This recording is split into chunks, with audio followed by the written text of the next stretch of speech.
तो hello everyone, very good evening to all of you. मेरा नाम यशोवर्धन मिश्रा है। आज के सेशन में हम बात करेंगे ऐसे यूपी पीसीएस मेंस ऐसे के प्रीवियस ईयर क्वेश्चंस को एनालाइज करेंगे और ये देखेंगे कि कौन कौन से टॉपिक से majorly UP PCS mains exam में ऐसे पूछता है, वो कौन से थीम्स हैं, ठीक है, और कौन कितने थीम्स रिपीटेड हैं।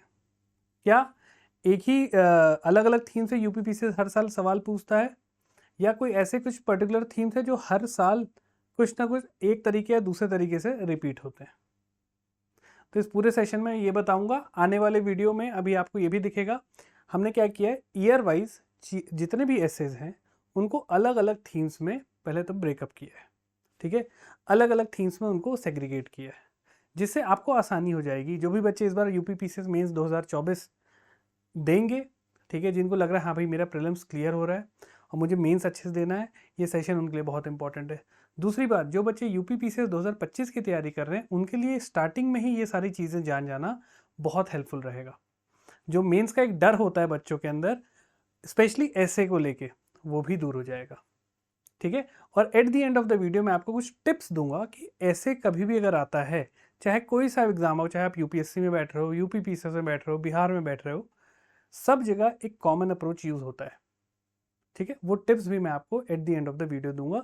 सो पूरा वीडियो बहुत अच्छे से देखना, और वीडियो अच्छा लगे तो प्लीज़ लाइक कर देना, शेयर कर देना और चैनल को सब्सक्राइब करो, ताकि आपको जो भी हम नए नए वीडियोस लेके आ रहे हैं उसका इन्फॉर्मेशन आपको मिले, ठीक है।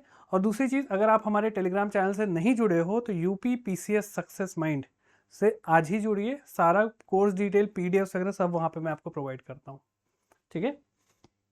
चलो तो स्टार्ट करते हैं। सो ये आपका, ये हमारा टेलीग्राम चैनल है ना, ये आप इसको स्कैन करोगे तो आपको मिल जाएगा, ठीक है। तो इसको स्कैन कर लेना, वीडियो पॉज करके या स्क्रीनशॉट ले लेना, स्कैन कर लेना इसको, ठीक है। चलो, तो यहाँ पे मैंने सबसे पहले क्या किया है, ईयर वाइज जो भी एसेज हैं उसको थीम वाइज मैंने सेग्रीगेट कर लिया है, ठीक है। अब मैं आपको समझाता हूँ कैसे। तो ये है सबसे पहला आपका 2018, ऑलराइट। 2018 में यहाँ पे ऐसे के टॉपिक यहाँ पे इंग्लिश में लिखे हैं और यहाँ पे हिंदी में लिखे हैं। मैं यहाँ पे ज़्यादा फोकस करूँगा, मेरी हिंदी थोड़ी वीक है तो कृपया क्षमा करिएगा मुझे, है ना। यहाँ पे देख लो बस अभी। देखिए, हमारे यहाँ ऐसे कैसे आते हैं, 3 सेक्शन होते हैं ऐसे के पेपर में, सेक्शन ए, बी और सी, और हर सेक्शन में 3-3 ऐसे होते हैं। मतलब एक साल में ऐसे के पेपर में टोटल 9 ऐसेज आते हैं, ठीक है। तो ये 9 ऐसेज 2018 के थे। पहले आप इस कॉलम पे फोकस करिएगा, अभी उधर थीम पे मत देखना, ठीक है। तो क्या क्या ऐसे आया था देख लो। The social responsibility of literature, Hindi language is the symbol of national integrity, education and moral values, right, progress of India in the space world, Mahatma Gandhi is still relevant today. Variety देखो, थीम्स कितनी अलग अलग पूछी जा रही हैं। अभी मैं इसको थीम वाइज सेग्रीगेट करूंगा तब आपको आसानी होगी। Green revolution is essential for life, the problem of global terrorism, causes and remedies, the foreign policy, the border security. मतलब जीएस का पूरा सिलेबस टच कर लिया इसने। अब आओ, यहाँ पे मैंने इसी सीक्वेंस में किस किस थीम से ये पूछे गए हैं ऐसे उसको मैंने यहाँ पे मेंशन किया। जैसे पहला ऐसे था आपका लिटरेचर से रिलेटेड। अब यूपी पीसीएस की आदत है लिटरेचर का इम्पैक्ट सोसाइटी पे क्या हुआ, ठीक है, चीज़ों को रिलेट करके ही पूछते हैं। जैसे इसमें क्या पूछा है, the social responsibility of literature, जो भी किताबें होती हैं, ग्रंथ होते हैं, उनका क्या सोशल रिस्पॉन्सिबिलिटी कुछ होता है, क्या वो सोसाइटी को कुछ सिखाती हैं, क्या वो लोगों को कुछ सिखाती है, कैसे जीना चाहिए। बहुत सारी लिटरेचर्स हैं, आपने महाभारत पढ़ी है, आपने गीता पढ़ी है, हर लिटरेचर सोसाइटी को एक सीख देती है। गीता की सीख है निष्काम कर्म, कर्म करते जाइए, फल की इच्छा नहीं करना है हमें। पॉजिटिव रिजल्ट आएगा, नेगेटिव रिजल्ट आएगा, हमें इससे फ़र्क नहीं पड़ना चाहिए। हमें, हमारा काम है, काम को करते रहो, कार्य को करते रहो, फल की इच्छा मत करो, रिजल्ट के बारे में मत सोचो, केवल जर्नी के बारे में सोचो, उसको कैसे करना है। क्योंकि जो सारी जो रिजल्ट होंगे ना वो आपकी नियति पे डिपेंड करेगी, वो आपकी डेस्टिनी है, वो आपकी उस पर डिपेंड करेगी, ठीक है। नेक्स्ट है Hindi language is the symbol of national integrity. तो अगेन हम इंडियन सोसाइटी जब पढ़ते हैं जीएस 1 में, तो हम उसमें पढ़ते हैं नेशनल इंटीग्रिटी, और नेशनल इंटीग्रिटी को तोड़ने वाली कितनी कौन कौन सी चीज़ें हैं, जैसे कम्युनलिज्म हो गई, रीजनलिज्म हो गई, है ना। तो Hindi language is the symbol of national integrity, ये स्टेटमेंट दिया है। मतलब हिंदी लैंग्वेज भारत को जोड़ने का काम करता है, ना कि तोड़ने का। और अगर आपने इस बीच रिसेंट न्यूज़ देखी होगी तो हिंदी एडॉप्शन को लेके सदर्न स्टेट्स काफ़ी एप्रीहेंसिव रहते हैं, हम क्यों अडॉप्ट करें हिंदी। ठीक है, हिंदी तो नॉर्थ की लैंग्वेज है। सो हिंदी नेशनल यूनिटी फैक्टर बनने की जगह कहीं डिवाइसिव फैक्टर ना बने, राइट। तो इंडियन सोसाइटी से रिलेटेड है ये, ठीक है। थर्ड है education and moral values, very clear theme. Education, education का वैल्यूज से रिलेट करके, क्या एजुकेशन केवल नॉलेज ग्रहण करना होता है या पर्सनालिटी डेवलपमेंट, एक अच्छा कैरेक्टर अपने अंदर बनाना, एक अच्छे वैल्यूज वाला पर्सन बनना एजुकेशन हमें सिखाता है, ठीक है। देखो अभी मैं ऐसे को कैसे क्या क्या लिखना चाहिए कैसे, मैं वो इस क्लास में नहीं डिस्कस कर रहा हूँ। अभी मैं आपको स्ट्रक्चर बता रहा हूँ कैसे किस किस थीम से सवाल पूछे जा रहे हैं। अभी जब हम 6 साल का देख लेंगे ना, तब आपको रियलाइज होगा यार ये तो 8 से 10 ही थीम है जिसमें से सवाल पूछ रहे हैं। Progress of India in the space world, तो ये साइंस एंड टेक से रिलेटेड है। साइंस एंड टेक में भी फोकस है स्पेस के ऊपर। Mahatma Gandhi is still relevant today, तो ये पर्सनालिटी बेस्ड आपका ऐसे है, किसी पर्सनालिटी के ऊपर पूछा गया है। Green revolution is essential for life, तो ये आपका एनवायरनमेंट से रिलेटेड है, ठीक है। ग्रीन रेवोल्यूशन वैसे तो पार्ट ऑफ एग्रीकल्चर है, बट ओवरऑल अगर हम देखें तो सस्टेनेबल डेवलपमेंट, तो इसको मैंने एनवायरनमेंट के अंदर कंसिडर किया है, okay. Then a problem of global terrorism causes and remedies, so international relation, क्योंकि यहाँ पे ग्लोबल टेररिज्म की बात की गई है, केवल भारत की टेररिज्म की बात नहीं की। अगर भारत की करती तो मैं इसको सिक्योरिटी इश्यूज में ऐड करता। फिर आपका the foreign policy of India is based on the principle of peace and stability. Again हमारा इंटरनेशनल रिलेशन में फॉरेन पॉलिसी पे फोकस है। ये स्पेशली देखना, मैंने यहाँ डैश करके फॉरेन पॉलिसी लिखा है, यहाँ पे डैश करके कुछ नहीं लिखा था, यहाँ सिंपल IR लिखा है, यहाँ पे IR डैश फॉरेन पॉलिसी। इसका रीजन अभी आपको आगे समझ में आ जाएगा। Then border security forces are the main factor of national sovereignty, तो अगेन सिक्योरिटी का है ये क्वेश्चन, ठीक है। तो 2018 में इन थीम से क्वेश्चन आए थे। अभी आप ईयर वाइज देखते चलो, एट दी एंड में सारा जो बोलते हैं ना एक पैटर्न, वो आपको बता दूंगा कि क्या पैटर्न बन रहा है, ठीक है। आगे आओ थोड़ा, जस्ट अ मिनट। 2019 पहला ऐसे था literature and moral values, literature and society, literature and moral values. अब धीरे धीरे पैटर्न बनना स्टार्ट होगा, ठीक है। सो लिटरेचर के ऊपर था पहला ऐसे। Sexual crime causes and solution, so sexual crime women centric, तो इंडियन सोसाइटी वुमेन के ऊपर था, इंडियन सोसाइटी लैंग्वेज के ऊपर था, ठीक है।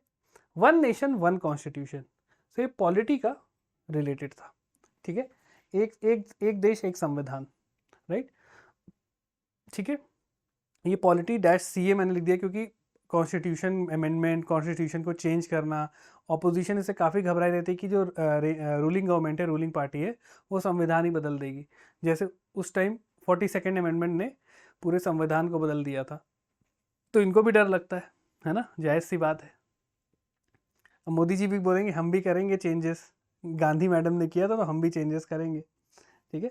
तो इस पे पूछा था। Then role of social media in public awareness, तो इंडियन सोसाइटी सोशल मीडिया, इस पर मैंने डैश करके स्पेशली इसलिए किया है क्योंकि सोशल मीडिया एक रेकरेंट थीम है, बार बार पूछा जाता है एक तरीके से या दूसरे तरीके से।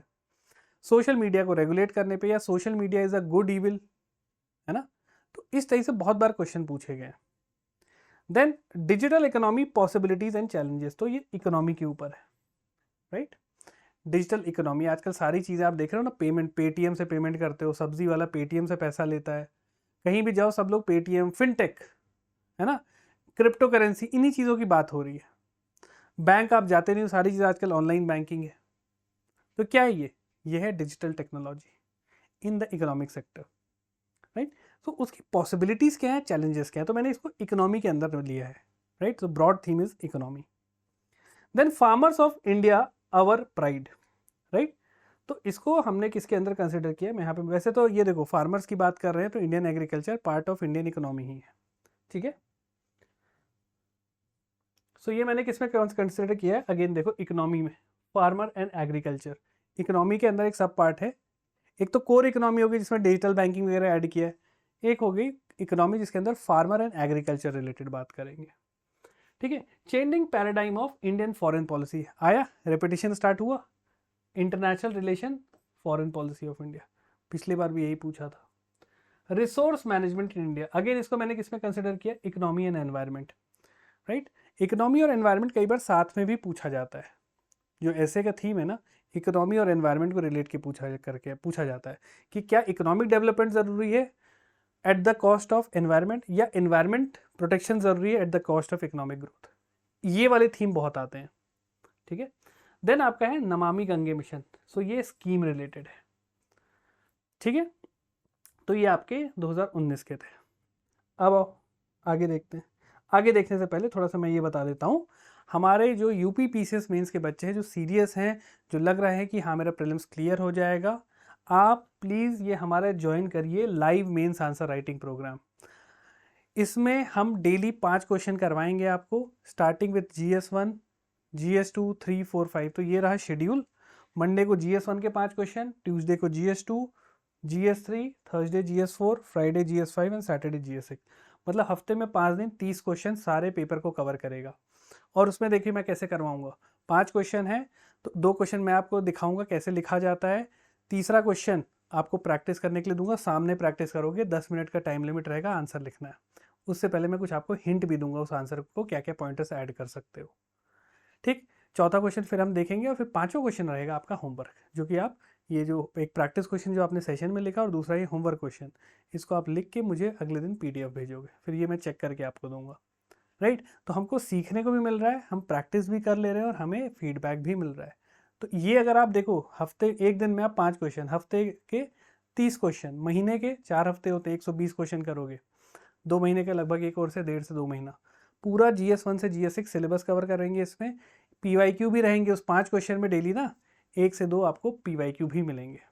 तो मेरा पर्पज़ ये है कि PYQ भी करवा दूँ आपको, आंसर राइटिंग भी करवा दूँ, और वैल्यू एडिशन जो सबसे ज़रूरी चीज़ है, अलॉन्ग विथ टाइम मैनेजमेंट, क्योंकि 20 क्वेश्चन 3 घंटे में लिखना सबके बस की बात नहीं होती है, और बच्चे फिर क्वेश्चन छोड़ते हैं, जल्दबाजी करते हैं, बट उसकी भी ट्रिक है, ठीक है।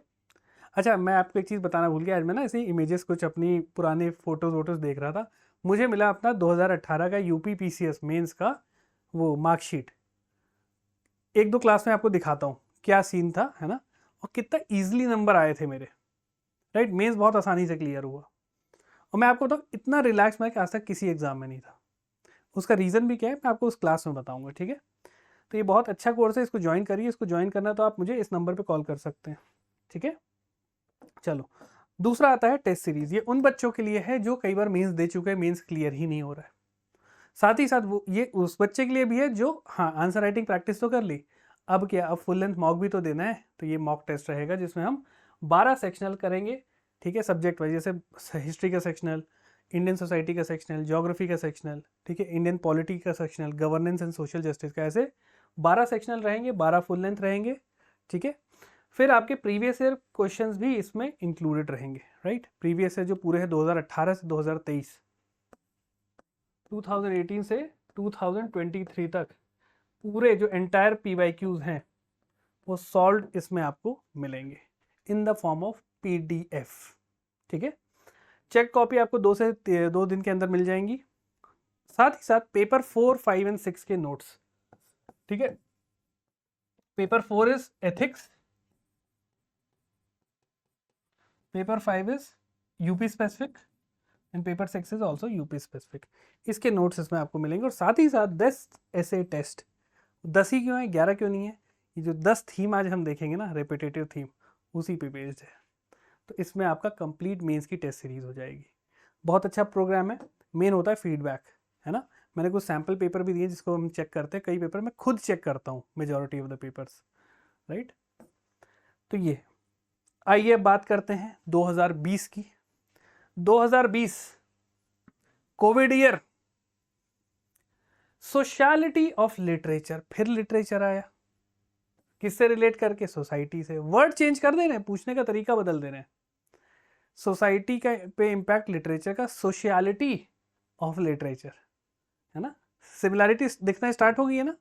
फॉरेन पॉलिसी और लिटरेचर रिपीट हो रहे हैं, अभी आपको और समझ में आएगा। Caste system in 21st century, अगर अगेन इंडियन सोसाइटी में कास्ट सिस्टम का पार्ट, इस वजह से GS1 की मैंने बहुत डिटेल्ड एनालिसिस करवाई थी, क्योंकि GS1 में जो इंडियन सोसाइटी वो आपको ऐसे में बहुत मदद करने वाली है, राइट। देन थर्ड है election reforms in India. Again polity आया, पॉलिटी इलेक्शन पिछले में हमने देखा था, 1 नेशन 1 कॉन्स्टिट्यूशन है, इसमें इलेक्शन रिफॉर्म्स। इस बार आपसे पूछ सकते हैं क्या 1 नेशन 1 इलेक्शन के ऊपर, ठीक है, बहुत ज़्यादा प्रोबेबिलिटी है। Then water pollution and Ganga cleanliness, environment का पार्ट है, एनवायरनमेंट थीम आ गई। एनवायरनमेंट में भी किसके अंदर, वाटर मैनेजमेंट, ये भी बहुत रेपिटेटिव थीम है, वाटर। देन $5 ट्रिलियन इकोनॉमी जो भारत को बनना है, again economy, part of economy, right. इसमें एनवायरनमेंट भी मैंने क्यों ऐड किया, क्योंकि आपको एनवायरनमेंट का भी डायमेंशन लिखना है। केवल $5 ट्रिलियन की इकोनॉमी हम कैसे बनेंगे ना, केवल फैक्ट्री बना के नहीं बनेंगे, हमें सस्टेनेबल डेवलपमेंट पे फोकस करना है, इंक्लूसिव ग्रोथ पे फोकस करना है, तो एनवायरनमेंट तो ऑटोमेटिकली पार्ट बन जाता है, ठीक है। अब देख रहे हो ना, जहाँ भी हाईवेज बन रहे हैं, रोड्स बन रही, बीच में पेड़ों की वो बनाई जा रही है डिवाइडर, राइट, क्योंकि हम एनवायरनमेंट को साथ में लेके चल रहे हैं प्रोग्रेस के। देन देखिए Indian agriculture towards evergreen revolution, so part of आपका एनवायरनमेंट हो गया, economy and environment, right. Indo China relation and SAARC politics, अब आगे देखो अगेन इंटरनेशनल रिलेशन, लेकिन सब पार्ट क्या है, neighbours, India and its neighbour, clear.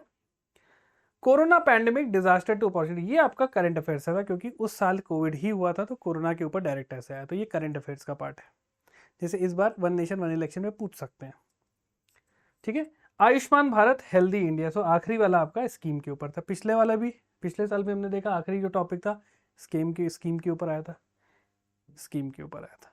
और देखो बड़ी बड़ी स्कीम पे पूछ रहा है, नमामि गंगे, आयुष्मान भारत, है ना। इस बार फिर पूछ सकता है, क्योंकि जन आरोग्य अभियान में जो सीनियर सिटीजन है वो 70 के ऊपर, उनको irrespective of the age and salary उनको दे दिया गया है 5 लाख का कवर। तो अगेन पूछा जा सकता है, इस बार सोलर एनर्जी से रिलेटेड पूछ सकते हैं, या फिर ग्रीन हाइड्रोजन मिशन पे पूछ सकते हैं, ठीक है। अब देखो 2021 में अगेन जो पहला ऐसे था, आर्ट एंड सोशल लिबर्टी, फिर से वही चीज आ गई, आर्ट लिटरेचर सोसाइटी, फिर से इनको जोड़ दिया गया, पहला ऐसे। Second secular politics needs and challenges, so ये सोसाइटी एंड पॉलिटी को जोड़ा गया है, राइट, कि सेक्युलर पॉलिटी होना चाहिए। Status of higher education and research in India, education theme, but यहां फोकस किसका है, हायर एजुकेशन के ऊपर, राइट। देन आपका न्यू एग्रीकल्चरल लॉ आ गया, फिर से इकोनॉमी एग्रीकल्चर, ये देखिए, राइट। फिर एक जो आपका था सिटीजनशिप अमेंडमेंट एक्ट, तो ये आपका करंट अफेयर्स बेस्ड था, है ना, तो यहाँ पे मैंने करंट अफेयर्स इसको बना रखा है, देखो करंट अफेयर्स पे, ठीक है, तो एक करंट अफेयर्स पे आ ही जाता है। अब देखो, ठीक है, effect of change in global environment, तो अगेन आपका ये एनवायरनमेंट का पार्ट हो गया। ग्लोबल इकोनॉमी अंडर कोविड-19, तो ये देखो कोविड-19 वो दौर ही वही था 2021, तो फिर ये करंट अफेयर्स का ही है, राइट। ये इसको आप छोड़ सकते हो, कोविड की तैयारी मत करने लगना, हो चुका है कोविड पीरियड खत्म, ठीक है। अब क्या छोड़ना आपको समझ में आ गया ना, कोविड वाली चीज़ों को छोड़ दो। डेमोक्रेसी इलेक्शन एंड कास्ट, ये किस पे आ गया, सोसाइटी एंड पॉलिटी, फिर से ही थीम रिपीट हुआ, पिछली बार भी देखा था हमने, अभी पिछले साल भी यही था, सोसाइटी और पॉलिटी को जोड़ दिया था, किस पे, सेक्युलर पॉलिटिक्स पे। यहाँ पे भी वही बात किया है, democracy election and caste, society और पॉलिटी को फिर से जोड़ा। नेक्स्ट है India foreign policy at present, फिर से इंडियन फॉरेन पॉलिसी आ गया, रिपीटिशन, क्लियर। तो अभी तक क्या क्या रिपीट हो रहा है, लिटरेचर रिपीट हो रहा है, पहला ही क्वेश्चन, फॉरेन पॉलिसी रिपीट हो रही है, एजुकेशन रिपीट हुआ है ना, एग्रीकल्चर रिपीट हो रहा है, फिर सोसाइटी के अंदर कास्ट सिस्टम हमने देखा, पॉलिटी को देख लिया। अब आओ फिर से 2022 क्या है ये, पहला ऐसे new standard for excellent literature, तो भाई साहब फिर से आपका लिटरेचर आ गया है। अगला देखिए वुमेन डिवाइडेड, वुमेन थीम, है ना, मैं थीम पे फोकस कर रहा हूँ, पूरा पूरा ऐसे नहीं देख रहा हूँ ये भी, क्योंकि हर ऐसे को लिखने का अपना अप्रोच होता है, वो भी मैं आपको बताऊंगा, ठीक है। रोल ऑफ एजुकेशन, फिर एजुकेशन पे आया। Blind industrialization is source of environment pollution, तो इकोनॉमी और एनवायरमेंट को रिलेट करके फिर से पूछा है, राइट। कंट्रीब्यूशन ऑफ एग्रीकल्चर, फिर से एग्रीकल्चर पे आया, economy agriculture. Increasing regionalism and national unity, Indian society, national integration, right. Jan Dhan scheme, तो ये स्कीम बेस्ड क्वेश्चन आ गया, देखो अगेन बड़ी स्कीम पे पूछा है, फाइनेंशियल इंक्लूजन की सबसे बड़ी स्कीम है जनधन योजना। इंश्योरेंस की सबसे बड़ी स्कीम है प्रधानमंत्री जन आरोग्य या Ayushman Bharat scheme. River cleanliness की सबसे बड़ी स्कीम है नमामि गंगे। तो सबसे बड़ी स्कीम को तैयार करना है, ठीक है। नेक्स्ट है आपका फॉर वाटर प्रिजर्वेशन, तो वाटर कंजर्वेशन, एनवायरमेंट। आखिरी आओ, television is the leading bad culture, social media, electronic media, है ना। तो ये आपका हो गया। अब आओ 2023 में फिर से सबसे पहले ऐसे देखो, role of literature in character building. अब लिटरेचर को पर्सनालिटी पे जोड़ दिया, इंडिविजुअल से जोड़ दिया, एथिक्स से जोड़ दिया, ठीक है। तो ये देखिए। अगला देखो, the problem of old people in metropolitan city. ये बेसिकली ओल्ड पीपल मतलब जो बुजुर्ग लोग हो चुके हैं, जो शहर में रहते हैं, उनकी क्या क्या प्रॉब्लम्स हैं। सो इंडियन सोसाइटी का एक हम पार्ट पढ़ते हैं, वीकर सेक्शन, वो उस पर बेस्ड है, ठीक है। वे आर वल्नरेबल सेक्शन, जो बूढ़े हो गए, बुजुर्ग हो गए, औरतें हो गई, छोटे बच्चे हो गए, गर्ल चाइल्ड हो गई, ये होते हैं weaker section, vulnerable section. Tribals हो गए, ये होते हैं वल्नरेबल सेक्शन। तो GS1 इंडियन सोसाइटी में हम ये सारी चीज़ें पढ़ते हैं, उसी पे आया है, ठीक है। फिर से अब हमारी मार्केटिंग आएगी, है ना। सो GS पेपर 4 और 5 और 6 के नोट्स हमारे रेडी हैं, उसको पढ़ो, बहुत हेल्पफुल रहेंगे, ठीक है। 5 और 6 के तो मैंने बच्चों से फीडबैक भी लिखवाए हैं। आप देखना, बच्चों को बोला कि भाई जो भी अच्छा लगे, बुरा लिखे, बुरा लगे आप टेलीग्राम चैनल पे भेजो। बच्चों ने वीडियो बना के मैसेज कर करके भेजा, मैंने सारी चीज़ें टेलीग्राम चैनल पे शेयर की हैं। एक बार देख लेना, भरोसा नहीं हो रहा हो तो फिर इसको एक बार आजमाना। मैंने सैम्पल भी डाल रखा है टेलीग्राम चैनल पे, तो एक बार देख लेना। अभी रिसेंटली एथिक्स का हमने नोट्स बना के डाला है, शॉर्ट क्रिस्प एग्जाम्पल रिच, मतलब पढ़ लो और लिख के आ जाओ चीज़ें। नंबर 100 के ऊपर नहीं आए तो आप बोलना, लेकिन लिख के आना, वैसे ही तभी होगा मज़ा, ठीक है। तो ये देख लीजिएगा। ये चाहिए तो अगेन आप उस नंबर पे कॉल कर सकते हो, ठीक है। यहाँ पे नंबर मैंने लिखा हुआ है 8770272575, या फिर आप हमारे Telegram channel UPPCS success mind पे जाके कमेंट कर सकते हो। अब आइए, meaning of G20 leadership. G20 की प्रेसिडेंसी इंडिया ने की थी, याद होगा 2023 में। G20 पे डायरेक्ट पूछा है, international relation, relevance of international organisation पे, ठीक है। स्पेस साइंस रिपीट हुआ दूसरी बार, science and tech. New possibility in agriculture sector, agriculture तो हर बार रिपीट होता, मतलब ये तो करके ही जाना है। Agriculture, women, education, space tech हो गया, है ना। इंडियन सोसाइटी हो गई, लिटरेचर हो गया, खत्म। 6-7 थीम तो यही हो गई जो आपको याद हो जानी चाहिए अभी तक। ग्लोबलाइजेशन एंड कॉटेज इंडस्ट्री, ये बहुत स्पेसिफिक आ गया कि ग्लोबलाइजेशन का इम्पैक्ट कॉटेज इंडस्ट्री पे क्या हुआ है, ठीक है। अगेन इंडियन सोसाइटी का पार्ट है, हम ग्लोबलाइजेशन उसमें पढ़ते हैं, राइट। अब ऐसे टॉपिक्स मत तैयार करने लगना, ये बहुत ही once in a while topic है, तो इसको छोड़ सकते हो। The effect of economic crisis in Sri Lanka on the whole world, Sri Lanka में क्राइसिस चल रही थी तो पूछ लिया गया। International relation, India and its neighbour, इस बार बांग्लादेश पे पूछ सकता है, इंडिया एंड इट्स नेबर में, क्योंकि बांग्लादेश में पॉलिटिकल टर्मोइल चल रहा था। शेख हसीना भाग के इंडिया आई, बांग्लादेश में नए लीडर बनाए गए, कौन, यूनुस खान साहब, जो कि किस लिए फेमस हैं, जिन्होंने रूरल बैंकिंग को काफ़ी फोकस किया, सेल्फ हेल्प ग्रुप्स पे बहुत फोकस किया। उन्हीं से आइडियाज़ लेके हमने rural banking self help groups को स्टार्ट किया था, ठीक है। नोबेल प्राइज़ विजेता भी। नेक्स्ट है मेल्टिंग ग्लेशियर्स, तो एनवायरमेंट रिलेटेड। PM अन्नदाता आय संरक्षण योजना, तो ये गवर्नमेंट स्कीम पे बेस्ड है, ठीक है। तो ये थे आपके टोटल 2018 से 23 तक के ऐसे थीम वाइज सेग्रीगेटेड। वहां पे बोलोगे सर ये तो ईयर वाइज है, एक साथ दो ना, आ जाओ। यार बच्चे बोलेंगे ना सर आप यहाँ पे हिंदी में लिख देते हो, हिंदी को आप ढक देते हो। बेटा मेरा ये है ना, जिस चीज़ में मैं अच्छा नहीं हूँ, जिसमें मुझे ही कॉन्फिडेंस नहीं है, मैं कुछ गलत सलत बोल दूँ, संरक्षण को संक्रमण बोल गया मैं, है ना, तो आप मुझे गालियाँ दोगे, तो मैं इसलिए अवॉइड करता हूँ। जब देखो मैं कोशिश कर रहा हूँ हिंदी भी अच्छी मजबूत करने की अपनी, है ना, बोलने में थोड़ी थोड़ी मैं अच्छी अच्छी शब्दावली यूज़ कर रहा हूँ, है ना, उपयोग कर रहा हूँ। जिस दिन अच्छी हो जाएगी हिंदी में कोर्स ले आऊँगा पूरा का पूरा, और हिंदी में, शुद्ध हिंदी में आपको पढ़ाऊँगा, अभ्यास करवाऊँगा। चलो देखते हैं, जब की बात है, कोशिश कर रहा हूँ। वैसे तो मैं टीम बनाने में बिलीव करता हूँ, कोई अच्छे लोग मिले जुड़े जो साथ में सेम विजन के हों, करें, है ना। अभी हमारी टीम बहुत छोटी है, राइट, क्योंकि रिसोर्स भी लगते हैं ना, तो अब धीरे धीरे उसको बढ़ाएंगे, लेकिन धीमे करेंगे, अच्छा करेंगे। हड़बड़ी में नहीं करने वाले कोई चीज़ें कि सबको बुला लो, रख लो, चीज़ें बैठने लो, ना, क्वालिटी कॉम्प्रोमाइज़ नहीं करनी है। जिस लेवल की तैयारी चाहिए उस लेवल की तैयारी देंगे, क्योंकि अब लेवल बढ़ रहा है यूपीपीसीएस का भी, ठीक है। अब जब यूपीएससी वाले बच्चे हर जगह घुसेंगे ना तो वो लेवल उठेगा, और ये आप देख भी रहे हो, है ना। तो उसी चीज़ को, और सभी बच्चों को बराबरी की चीज़ें मिले, हमारा उद्देश्य ये है। कोई घर में बैठा बच्चा ना, उसको भी ये मिले ऐसे एनालिसिस, जो गांव में बैठा उसको भी दिख रहा हो ये ऐसे एनालिसिस ऐसे कोई कर रहा है, ठीक है। ये हमारा पर्पस है। चलो आ जाओ। अब जैसे हमने देखा लिटरेचर के इतने सारे, तो मैंने क्या किया, लिटरेचर एक थीम है, नंबर 1 थीम इज लिटरेचर। इस पे ये एसेज आए हैं, social responsibility of literature, literature and moral values, new standard for excellent literature, sociality of literature, role of literature in character building.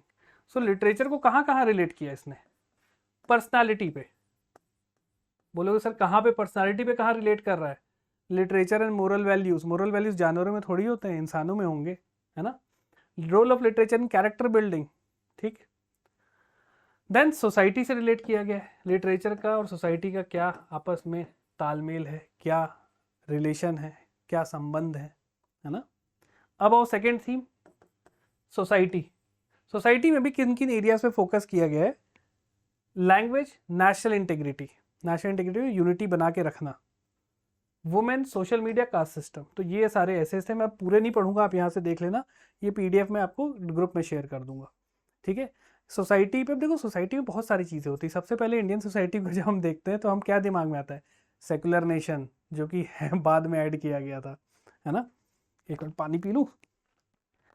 तो आजकल बोल रही है कि भारत में सेकुलरिज्म वर्ड, या जो सेकुलर नेशन का हम गुणगान करते हैं, वो कन्वीनियंस के तहत 1975 या 76 में जोड़ा गया था ना, socialist secular Republic integrity, sorry, है ना।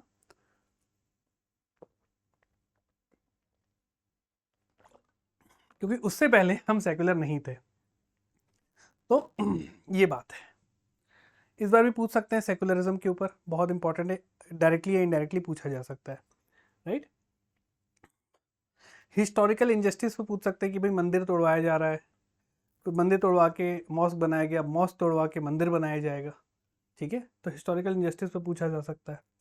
ग्रोइंग इंटॉलरेंस इन इंडिया, ये एक थीम है जो मुझे लगता है पूछा जा सकता है इस बार, ठीक है। सेक्सुअल क्राइम हो गया, वुमेन, है ना, तो थीम इसमें वुमेन काफ़ी इंपॉर्टेंट है, तो वुमेन थीम आपको प्रिपेयर करके जाना है। सोशल मीडिया है, तो मैं यहाँ पे आपको लिख देता हूँ कास्ट सिस्टम, क्योंकि यूपी में आप लोग एग्जाम देने आ रहे हैं, कास्ट सिस्टम काफ़ी प्रेवलेंट है। Women theme, then role of social media, social media का कंट्रोल, ये सारी चीज़ें काफ़ी इंपॉर्टेंट है, राइट। एंड नेशनल यूनिटी, इस पे थीम पे आपसे सवाल पूछा जा सकता है कि भारत में नेशनल यूनिटी या इंटीग्रिटी बनाने के लिए या तोड़ने वाले कौन कौन से कारक हैं, क्या क्या फैक्टर्स हैं, और उसको जोड़ने के लिए हम क्या कर सकते हैं, ठीक है। देन एजुकेशन एक थीम था, वैसे तो मुझे सोसाइटी भी लेना था, बट मैंने इसे सेपरेटली रखा है, क्योंकि एजुकेशन को moral values, higher education and role of eradication in unemployment, eradicating unemployment, तो इसको एक सेपरेट थीम रखा है, theme number 3। Then science and tech, science and tech में अभी तक 2 पूछा गया, दोनों आपका किससे पूछा गया, स्पेस, स्पेस। इस बार भी पूछ सकता है, क्योंकि चंद्रयान 4 लॉन्च किया गया था, नेशनल स्पेस डे मनाया जा रहा है। So again Chandrayaan mission, space related चीज़ों को रेडी कर लेना, ठीक है। देन पर्सनालिटी बेस अभी तक एक ही बार पूछा है, महात्मा गांधी के ऊपर।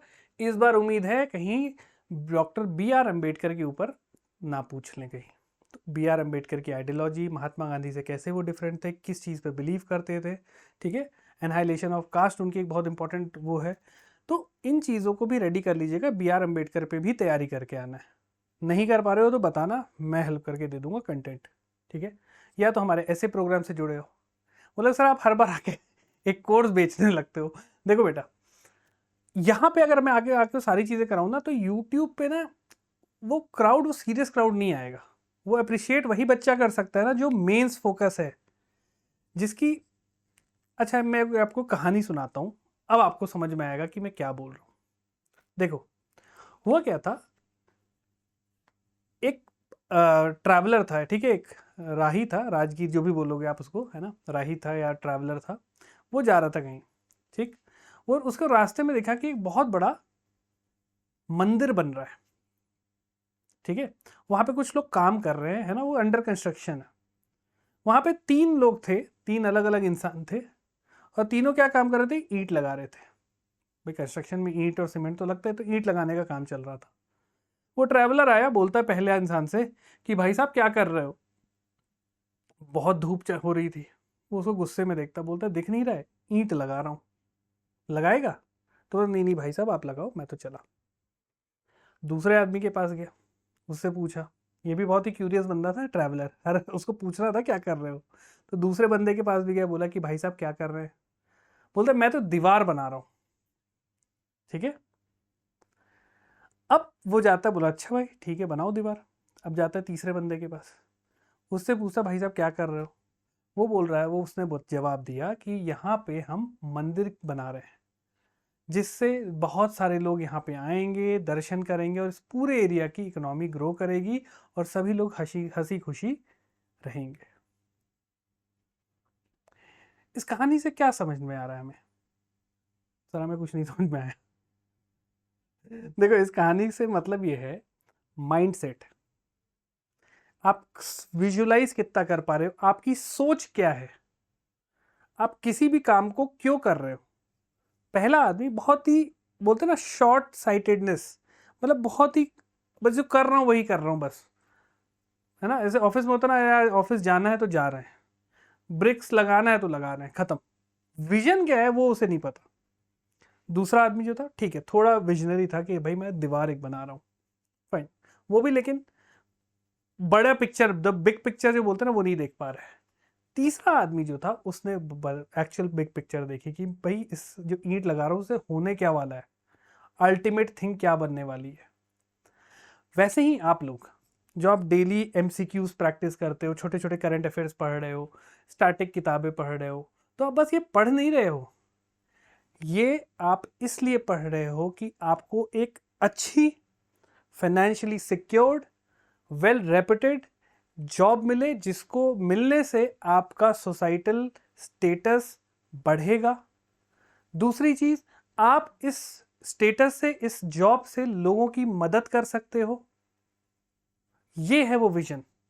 और जब आप लोगों की मदद करोगे, एक इंसान अगर दूसरे इंसान की मदद कर रहा हो, सभी इसी तरीके से काम करें, तो ये देश ग्रो नहीं करेगा, ये डेवलप करेगा, और हर सेक्टर को साथ लेके डेवलप होगा।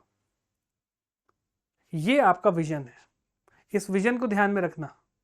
ये शॉर्ट टर्म चीज़ों को मत ध्यान रखना, अरे यार ये मॉक टेस्ट में तो इतने नंबर आए, इस सब्जेक्ट को तो ऐसे कर लूंगा, ये मैं क्यों कर रहा हूँ, ये हमेशा दिमाग में होना चाहिए। ठीक है, जो लोग बोलते हैं कि नहीं हम तो ये जॉब की पावर या इसके लिए नहीं कर रहे, वो अपने को झूठ बोल रहे हैं, इंटरव्यू में बोलना, लेकिन deep down we all know कि हम ये क्यों चीज़ क्यों कर रहे हैं। हर इंसान, देखो, इंसान सबसे पहले अपने बारे में सोचता है, उसकी कंडीशन वो पावरफुल रहेगा तो वो 10 लोगों को प्रोटेक्ट कर सकता है। तो पहले पावरफुल बनो। बोलता ना, शाहरुख खान ने बोला था, पहले रिच बन जाओ फिर ज्ञान बांटना। बिना रिच बने ज्ञान बांटोगे तो कोई नहीं पूछेगा ना, कोई मानेगा। तो पहले वो स्टेटस, वो मुकाम हासिल कर लो, फिर लोगों को करना, और तभी आप वो हेल्प कर पाओगे, अदरवाइज कहाँ से हेल्प कर पाओगे। ठीक है, या फिर टीचिंग में आ जाओ, बच्चों की मदद करो यहाँ पे, है ना, उनको मोटिवेट करो कि भाई आप अचीव करिए, है ना, जो आपका ड्रीम है। राइट, तो ये था। सो पर्सनालिटी पे ये चीज़ आई थी। अब आगे देखिए, कितनी थीम्स हो गई, 1 2 3 4 5 थीम्स हो गई। आगे बढ़ो, छठवीं थीम एनवायरनमेंट। देखो एनवायरनमेंट में इकोनॉमी को रिलेट करके वाटर, तो ये बहुत सारी चीज़ देखेंगे। देखो इसमें मैंने एग्रीकल्चर वाला पार्ट भी ले लिया, ग्रीन रेवोल्यूशन, वाटर, ठीक है, ग्लोबल एनवायरनमेंट, मेल्टिंग ग्लेशियर, ठीक है, source of environment pollution, water, ठीक है, blind industrialisation, source of environment pollution, water preservation. ठीक है, आई बिलीव ये रिपीट हो गया, तो इसको थोड़ा सा देख लेना, है ना। सो ब्रॉडली अगर देखा जाए तो क्या क्या यहाँ पे हमको दिख रहा है, एनवायरनमेंट पोल्यूशन, इसी के अंदर आपका वो ग्लेशियर वेशियर सब देख लेंगे, ठीक है, क्लाइमेट चेंज हो गया, देन वाटर कंजर्वेशन। राइट, ये कुछ मेजर थीम्स थी। रैपिड इंडस्ट्रियलाइजेशन, है ना, एंड मतलब डेवलपमेंट, इकोनॉमी पे फोकस करें कि एनवायरनमेंट को बैलेंस लेके चलना है, ये थीम काफ़ी रिपीटेड होता है। देन इंटरनेशनल रिलेशंस, इसमें क्या क्या चीज़ें देखो, टेररिज्म एक बार आया है, India China relation and SAARC politics, तो ये अगर मैं बोलूँ तो इंडिया एंड इट्स नेबर हो गया, चाइना इंडिया का नेबर है, राइट, सो नेबर। फिर श्रीलंका, अगेन नेबर, एन लिख रहा हूँ यहाँ पे। Changing paradigm of Indian foreign policy एक बार, ठीक है। फिर अगला है इंडियन फॉरेन पॉलिसी, फिर तीसरा है द फॉरेन पॉलिसी, और तीसरा आया था इंटरनेशनल ऑर्गेनाइजेशन के ऊपर। ये करंट अफेयर बेस्ड था क्योंकि इंडिया ने 2023 में G20 की प्रेसिडेंसी को संभाली थी। तो ये अगर देखा जाए तो इंटरनेशनल रिलेशन में आपका क्या क्या आ रहा है, इंडिया एंड इट्स नेबर्स, देन आपका क्या है दूसरा, foreign policy of India, FPI, ठीक है। तो ये दो चीज़ें, और साथ में इंटरनेशनल ऑर्गेनाइजेशन जो अभी एक ही बार आया है, राइट। तो आपको समझ में आ जाएगा क्या करना है। सिक्योरिटी में देखो बॉर्डर सिक्योरिटी फोर्सेस, ये एक बार आया है, ठीक है। 6 7 ये हो गया, 8 ये हो गया, 9वां हो गया polity, one nation one constitution, secular politics, election reform, democracy, election and caste. तो कॉमन क्या दिख रहा है, इलेक्शन, इलेक्टोरल रिफॉर्म्स, तो इस बार वन नेशन वन इलेक्शन पे पूछा जा सकता है सवाल, ठीक है। फिर डेमोक्रेसी और सोसाइटी और politics, caste based politics Bharat में बहुत है, स्पेशली यूपी में, तो ये आपसे पूछा जा सकता है यहाँ से, ठीक। कितना हो गया, 6 7 8 9। अब आओ 10वां क्या है, इकोनॉमी। इकोनॉमी में भी क्या क्या पूछ रहे हैं, फार्मर्स एंड एग्रीकल्चर पे, इकोनॉमी एंड एनवायरनमेंट पे, ठीक है। तो ये देख लो डिजिटल इकोनॉमी, डिजिटल तो पूछेगा ही पूछेगा। देखो इस बार मुझे जो लग रहा है ना, आपका साइंस एंड टेक या इकोनॉमी में ऐसे पूछ सकता है, ऐसे करके artificial intelligence, right, artificial intelligence के ऊपर सवाल पूछ सकता है, या क्रिप्टो करेंसी, इसी से इंटीग्रेटेड पूछा जा सकता है, राइट। फिर आपका $5 ट्रिलियन इकोनॉमी है, फार्मर्स, तो एग्रीकल्चर अगेन एक आपका इकोनॉमी में थीम हो गया है ना, एग्रीकल्चर एंड फार्मर, राइट। सो ये कुछ चीज़ें आपसे यहाँ पे से पूछी गई थी। 10वां। अब 11वां क्या हो गया, स्कीम्स, नमामि गंगे, आयुष्मान भारत, अन्नदाता, जनधन। तो इस बार आपसे फिर से ये पूछ सकता, मुझे चांसेस लग रहे हैं आयुष्मान भारत का, दूसरा आपका ग्रीन हाइड्रोजन मिशन, तीसरा आपका सोलर एनर्जी से पूछ सकता है, ठीक है। तो ये हो सकता है, या वुमेन रिलेटेड कोई आपसे स्कीम पूछ सकते हैं। तो ये कुछ कुछ कर लेना है ना, वुमेन हो गया, रूरल डेवलपमेंट हो गया, राइट। और फिर आपका एनवायरनमेंट में ऐसे ग्रीन हाइड्रोजन वगैरह मिशन जो है, इसको तैयार कर लीजिएगा। देन करंट अफेयर्स के 3 पूछे गए थे, कोविड से ही 2 थे और एक था सिटीजनशिप अमेंडमेंट। तो इस बार भी करंट अफेयर से आपका, जैसे मैंने बताया, वन नेशन वन पे पूछ सकता है, कश्मीर से रिलेटेड पूछ सकता है, आर्टिकल 370 को हटाया जाना, क्योंकि पहली बार वहाँ पे इलेक्शन हुए after the removal of article 370, ठीक है। ये आपका जो संबल इशू हुआ था, ये जो मंदिर मस्जिद का चल रहा है ना, तो सेकुलर इंडिया के ऊपर पूछा जा सकता है इन केसेस से रिलेट करके, ठीक है। स्पोर्ट्स से रिलेटेड भी पूछा जा सकता है इस बार, क्योंकि वो जो कई कई अचीवमेंट्स हुए हैं हमारे, हमने इस बार जीते हैं, है ना। T20 वर्ल्ड कप हो गया, फिर जो हमारा डी गुकेश है वो चेस चैंपियन बना है, तो स्पोर्ट्स से भी पूछा जा सकता है, हालांकि अभी तक आया नहीं है, राइट। तो ये कुछ थीम्स हैं जिसको आपको अच्छे से तैयार करना है, ऑलराइट। सो ये था पूरा ऐसे की एनालिसिस। आई होप आपको चीज़ें क्लियर हुई होंगी, कौन कौन सी थीम को तैयार करना है ये भी क्लियर हुआ होगा। अब देखो हमारा जो ऐसे प्रोग्राम है, इसमें हम इन सभी थीम्स के ऊपर आपको प्रैक्टिस कराएंगे। रिलेटेड डेटा, एग्जाम्पल्स, किस तरीके से सवाल पूछे जा सकते हैं, है ना। अगर कैसा भी ऐसे आ रहा है तो आपको कुछ होती ना रटी रटाई चीज़ें, वो आपको पता होनी चाहिए, ताकि वहाँ पे आपको दिमाग ना लगाना पड़े। आज मैं एक बच्चे से बात कर रहा था, वो यूपीएससी वगैरह दिया था, फिर वो यूपी पीसीएस में आया था, 2 बार मेंस लिखा है, यूपी पीसीएस का नहीं हुआ अनफॉर्चुनेटली।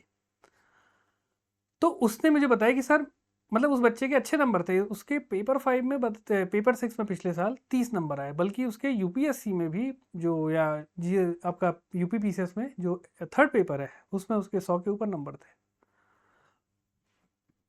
तो पेपर 5 6 ने काफ़ियों को डुबाया है पिछली बार, इस बार भी चांसेस हो सकते हैं, इसलिए पेपर 5 6 के नोट्स अच्छे से करके आना। दूसरी चीज़, हाँ, तो वो ये बता रहा था कि सर मैंने ना कुछ चीज़ों के पहले से ही टेम्पलेट बना लिए हैं, कि अगर एनवायरनमेंट पे, एयर पोल्यूशन पे ऐसा चीज़ आया तो मेरे पे एयर चीज़ रेडी है, तो वुमेन पे आया तो ये चीज़ें रेडी हैं, डेटा हो गया, इंट्रोडक्शन, कंक्लूजन, प्री मेड, ये सारी चीज़ हम आपको बताते हैं। हमारा जो live mains answer writing programme है, बहुत सारी चीज़ें इस टाइप की आपको वैल्यू एडिशन मटेरियल मिलेगा, ठीक है। तो वो बहुत अच्छा प्रोग्राम है, और ये ऐसे का भी, सिमिलरली ऐसे का भी है, तो इसको भी आप ज्वाइन कर सकते हो। सारी चीज़ें बताई जाएंगी, सारी थीम्स पे आपको पीडीएफ्स भी मिलेंगी, कैसे कैसे लिखना है, क्या लिखना है, कितने डायमेंशंस होने चाहिए। अब मैंने जैसे आपको बोला कि कोई भी ऐसे अगर आता है ठीक है, 600 वर्ड में लिखना है। 600 वर्ड में मान के चल रहा हूँ वैसे कि एक पन्ने में आपने 200 वर्ड लिख लिए, ठीक है, तो 4 पन्ने आपको लिखने हैं, 4 से 5 पन्ने। ठीक, अब 4 से 5 पन्ने में आपको लिखना है, तो मुझे लगता है कि जो पहला फर्स्ट हाफ है पन्ने का वो आपका इंट्रोडक्शन के लिए होना चाहिए, आखिरी का सेकंड हाफ आपका कंक्लूजन के लिए होना चाहिए। बीच में जो आपका बॉडी है वो होना चाहिए अलग अलग डायमेंशंस के ऊपर, जो कि ऐसे के ऊपर डिपेंड करेगा। जैसे कोई वुमेन बेस्ड थीम आ गया कि भाई वुमेन का रोल एंशियंट टाइम से मॉडर्न टाइम तक काफ़ी बदला है। सो आप बताना पड़ेगा कि भाई प्री एंशियंट इंडिया में वुमेन की कंडीशन ऐसी थी, है ना, गार्गी लोपामुद्रा थी। आगे आए थोड़ा सा कंडीशन ख़राब हुई, सती प्रथा, ये सारी चीज़ें चालू हुई। ठीक है, थोड़ा और आगे आए, फिर मॉडर्न इंडिया आया तो रूल्स लॉज बने, लेकिन अभी भी कंडीशन ठीक नहीं थी। अब मॉडर्न इंडियन वुमेन है, जैसे कि भाई जो पीवी सिंधु हो गई या साइना नेहवाल हो गई, ये जो इंदिरा नूई हो गई, है ना, तो कैसे ट्रांजिशन हुआ है, women in space, women in sports, women in politics, ये अलग अलग डायमेंशंस होती, इस पे आपको ऐसे लिखना है। क्या प्रॉब्लम्स है, क्या चैलेंजेस फेस कर रही है, उसका सोल्यूशन क्या क्या है, गवर्नमेंट स्कीम्स कौन कौन सी हैं, तो कैसे सिस्टमैटिक वे में, स्ट्रक्चर्ड वे में कैसे को लिखना है, ये सारी चीज़ें हम आपको यहाँ बताते हैं। और प्री मेड जो टेम्पलेट्स होते हैं वो आपको मिलेंगे, ताकि आपको बहुत मल्टीपल तरीके से आप लिख सको। और वो तभी लिख पाओगे जब आपने प्रैक्टिस की होगी, जब आप पे कंटेंट होगा उतना, वरना आप गूगल से ढूंढने जाओगे तो आपका समय उसी में ख़राब हो जाएगा। तो ये चीज़ नहीं करना है, ऐसे का प्रोग्राम का फ़ायदा उठाना है। और आई वुड रिकमेंड कि आप लाइव मेंस आंसर राइटिंग को ज़रूर ज्वाइन करिए, वो बहुत हेल्पफुल रहेगा बच्चों जो भी इस बार मेंस दे रहे हैं, चाहे जो 2025 के लिए तैयारी कर रहे हैं। एक बार जब आपको चीज़ें क्लिक कर गई ना मेंस की, तो मैं आपको बताने वाला हूँ, आपका कॉन्फिडेंस ऐसा बढ़ेगा कि आपको प्रीलिम्स वाली चीज़ें, तो बोलते हैं ना मेंस की ही तैयारी करनी चाहिए, प्रीलिम्स तो अपने आप होता है, ये आपको मैं करके दिखाऊंगा। लेकिन अभी हमारे जो बच्चे हैं क्या करते, साल भर प्रीलिम्स पढ़ते हैं, मेंस को टच ही नहीं करते, क्यों पता नहीं। और जबकि मेंस का सिलेबस है एक्चुअल, रैंक उधर से आनी है, मेरे साल भर की तैयारी मेंस की होनी चाहिए। प्रीलिम्स तो बहुत सारा कंटेंट तो मैं मेंस में ही पढ़ूंगा, एट द एंड 2 से 3 महीने प्रीलिम्स को दूंगा, ये अप्रोच होता है। लेकिन हमारे यहाँ उल्टा काम होता है, क्यों, अवेयरनेस कम है, कोई सिखाने वाला नहीं है, सब लोग टेस्ट सीरीज बेच रहे हैं, नोट्स बेच रहे हैं, ये कर रहे हैं। अरे पढ़ने का तरीका तो बताओ पहले बच्चे को। ठीक है, तो ये सारी चीज़ें गाइडेंस अगर हम प्रोवाइड करते हैं इसमें, राइट। तो ये था बेटा आज का ऐसे का सेशन। इसके बाद में GS2 एनालिसिस लेके आऊँगा। GS1 हमने कर लिया, ऐसे कर लिया, अब आएगा GS2 की एनालिसिस। सबसे डिफिकल्ट अगर मैं आपको बताऊँ ना, सबसे वैरायटी जो होती है वो GS1 में होती है, बाकी तो बहुत ईजी है। एथिक्स एक ऐसा सब्जेक्ट है जो बच्चे सबसे ज़्यादा नेगलेक्ट करते हैं, उसमें तभी बच्चों के 90-100 में रह जाते हैं और कुछ बच्चे 130-30 नंबर ला रहे हैं। अप्रोच बहुत इजी सब्जेक्ट है, बट अप्रोच सही होना चाहिए। ठीक है, चलो अगले सेशन में आपसे मिलता हूँ। Till then have a great day, जय हिंद एंड हैप्पी न्यू ईयर सभी को। ठीक है, आई विश कि आप सभी के ड्रीम 2025 में पूरे हों, आप सभी जो मकसद से निकले हो, जिस चीज़ की तैयारी करे हो, वो आपको वो मुकाम हासिल हो। और मैं आप सभी को, जो भी बच्चे इस बार मेंस देंगे या अगले साल मेंस देंगे, ठीक है, मैं चाहूँगा आपका फाइनल सिलेक्शन में, फाइनल लिस्ट में आपका नाम हो, आप अपना नाम रोशन करें, अपने घर परिवार वालों का नाम रोशन करें। ठीक है, एक अच्छे इंसान बनिए। ठीक है, पैसा रुपया सब कमा लेते हैं, एक अच्छे इंसान बनना वो बहुत डिफिकल्ट है। ठीक है, अच्छा इंसान बनिए, सब अच्छा होगा। ऑल द बेस्ट, जय हिंद, हैप्पी न्यू ईयर।